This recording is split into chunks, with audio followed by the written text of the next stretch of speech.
Bonjour tout le monde. Je suis présentement avec le phare, Yves Dubé. Bonjour Yves. Bonjour. Alors, on a une série de vidéos qu'on va faire ensemble, en tout cas sur ces différents sujets. Donc, on va commencer par le premier sujet. Il y a certains lanceurs d'alerte qui, des fois, nous amènent vers de la peur ou des craintes ou d'aller dans des endroits se mettre à l'abri de quoi ils ont peur. Moi ça me chicote aussi. Est-ce que tu peux faire un peu le tour de ce sujet-là, Yves? Ouais, ben, c'est parce que j'ai vu dernièrement passer un vidéo dans lequel le monsieur qui faisait ça invitait les gens à déménager dans un autre territoire, puis il y avait comme une urgence à le faire. Puis derrière son vidéo, je ne veux pas dénigrer ce qu'il fait, le monsieur, là. C'est un lanceur d'alerte, il y en a plusieurs, puis des lanceurs d'alerte, puis tous les lanceurs d'alerte, je crois, qui sont nécessaires ici. On a chacun notre façon de travailler, puis c'est tout utile. C'est juste que je veux apporter une opinion ou une vision différente de la situation à partir de ce que moi, ça vibre en moi. Ça fait que suite à l'écoute du vidéo, ça invitait les gens à déménager dans un autre territoire parce que dans notre territoire ici, il y a des menaces de plus en plus pressantes pour nous forcer à aller dans la vaccination. Ça se présente de plus en plus comme une dictature. Puis à ce moment-là, ben, l'urgence, la dictature, en fait, les mesures qui s'en viendraient, ce serait à très court terme. Donc, il y avait une urgence de déménager ailleurs où on n'est pas en dictature ailleurs. Fait que c'était ça qui m'a emmené dans une réflexion, puis c'est de ça dont je veux parler tout simplement. Est-ce que ça n'a pas rapport avec les groupes de discussion qui s'organisent autour, comme Monsieur Crèvecoeur, par exemple, un groupe de discussion pour échanger, c'est correct. C'est un peu comme l'équipe Humanité, par exemple, qui se réunissent pour faire des discussions, pour faire le point. Ça, c'est positif. Ben, c'est tout est positif, c'est juste la façon dont on choisit de regarder ça. Parce que je vais m'éloigner un peu de ce que j'avais dans la tête, là, juste pour dire que il y a une guerre entre la cabale et l'Alliance actuellement. Les gens de la cabale, ce que j'ai lu il y a quelques jours, c'est qu'ils nous observent et ils se servent de nous. Ils se servent de nos émotions, donc ils se servent aussi de ceux qui se présentent comme des lanceurs d'alerte, en sachant que très bien qu'il y en a qui vont réagir à ce qu'ils lancent, puis qui vont prendre quelque chose qui n'est pas nécessairement gros, puis le faire grossir, tout simplement. Donc, ce faisant, les gens qui font ça, je veux juste mettre en garde parce que quand on fait ça, on a une intention très élevée pour aider la société, puis éveiller les gens. Ce faisant, ben, ça se peut qu'on emmène les gens dans la peur, puis c'est pas vraiment ça, je crois, l'objectif, mais ça peut être ça la finalité. Puis si c'est ça, c'est contre-productif. C'est pour ça que je veux faire quelques vidéos pour aller tranquillement expliquer pourquoi c'est contre-productif. Ceci étant dit, parce que ça finit par créer, je crois, c'est une forme d'opposition contrôlée. Puis c'est ça que je souhaite souligner pour l'éviter, dans le fond. Puis dans le cas présent, ben, je sais aussi parce que j'ai une amie qui m'avait dit il y a longtemps que quand ça viendrait le moment où ça serrerait beaucoup là, les mesures, là, puis que ce serait contraignant, ben, elle est très survivaliste, puis elle avait prévu de s'en aller dans le bois, se mettre à l'abri. Fait que ceci étant dit, ce que je veux faire voir, c'est qu'il y a une guerre entre l'Alliance et la cabale actuellement. Ça, c'est au niveau est à un autre niveau, la guerre, mais disons à un niveau plus tangible, c'est là que ça se passe. Dans ce niveau plus tangible-là, euh, ben, si on fait des moves en réaction à quelque chose qui est semé puis qui nous met dans la peur, il faut se poser la question si on prend des bonnes décisions quand on est dans la peur et qu'on prend des décisions précipitées. Moi, je pense que l'Alliance est en plein contrôle actuellement, mais si les gens prennent des décisions basées sur la peur, c'est parce que, si on prend le temps d'y penser, c'est parce qu'ils estiment que c'est la cabale qui est en plein contrôle.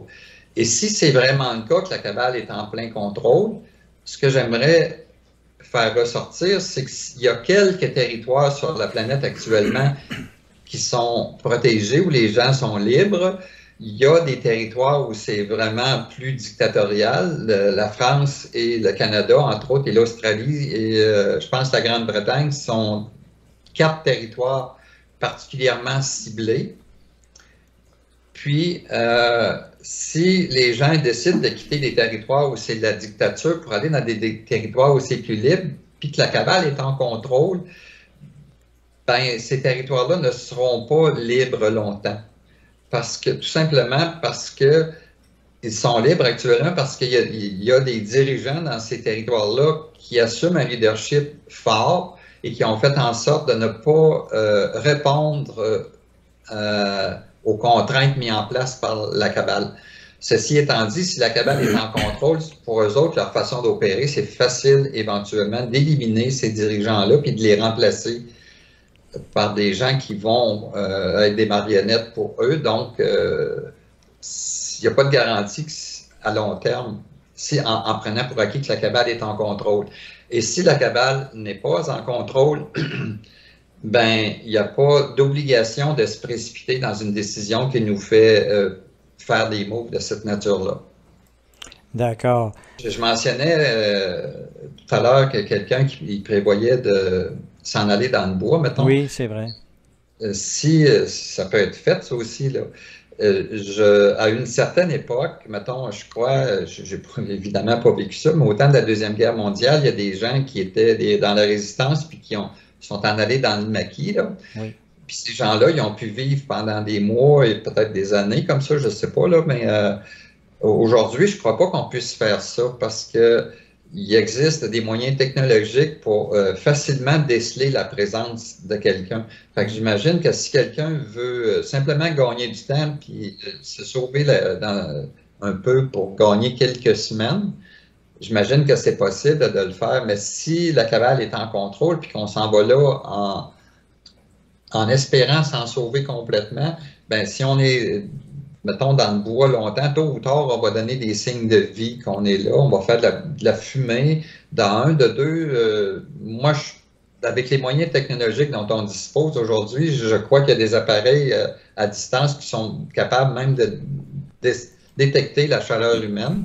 Donc, à moins d'aller dans le sol, dans des tunnels, ou dans des cavernes, je crois qu'on peut facilement être repéré dans une situation où ça perdure. Je spécifie là, parce que si c'est 3 ou 4 semaines, ou je sais pas, un mois et demi, je crois qu'on est capable d'aller s'organiser une survie pour un court laps de temps, mais si... Pas du long terme, en tout cas. Dans du long terme, ça m'apparaît impossible de s'extraire de la société de cette façon-là dans une longue shot.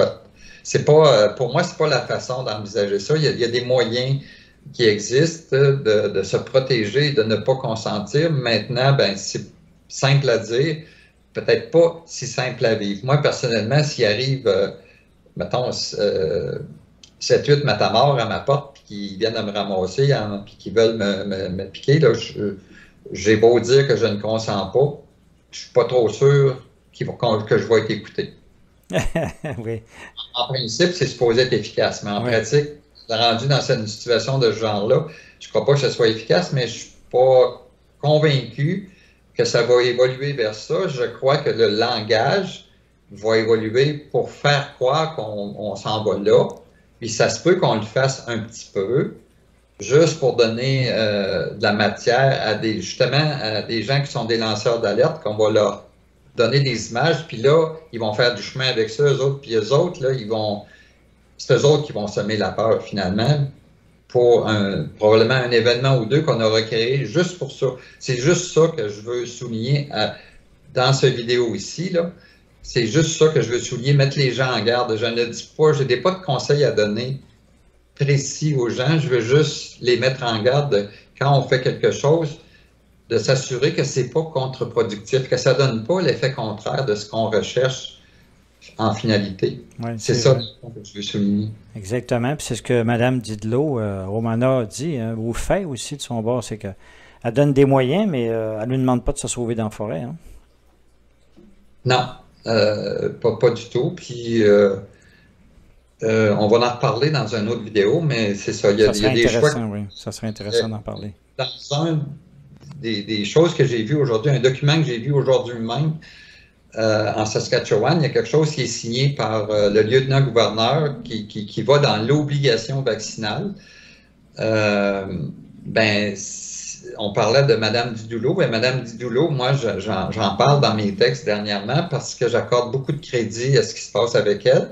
Puis elle, c'est la nouvelle dirigeante du pays, mais je crois que c'est au-delà de ça. Je crois que c'est elle qui est la dirigeante du monde actuellement. Dans tout ce qui se passe, qui est au-dessus, au niveau de l'Alliance, puis tout ça, c'est elle qui est derrière tout ça. Puis elle, là, pour le Canada, en tout cas, c'est clairement indiqué que les gens qui étaient en place, les structures qui étaient en place n'existent plus. Donc, ces gens-là peuvent émettre des documents puis tout ça, mais ça n'a aucune valeur. Aucune. Mais c'est bon pour agiter l'épouvantail. Oui, absolument. C'est ce qu'elle a fait ressortir, puis c'est ce que moi je veux faire ressortir aussi. Si des gens prennent ça après, puis eux autres, ils font juste le semer, là, puis c'est récupéré par des gens c'est eux autres qui vont l'agiter, l'épouvantail.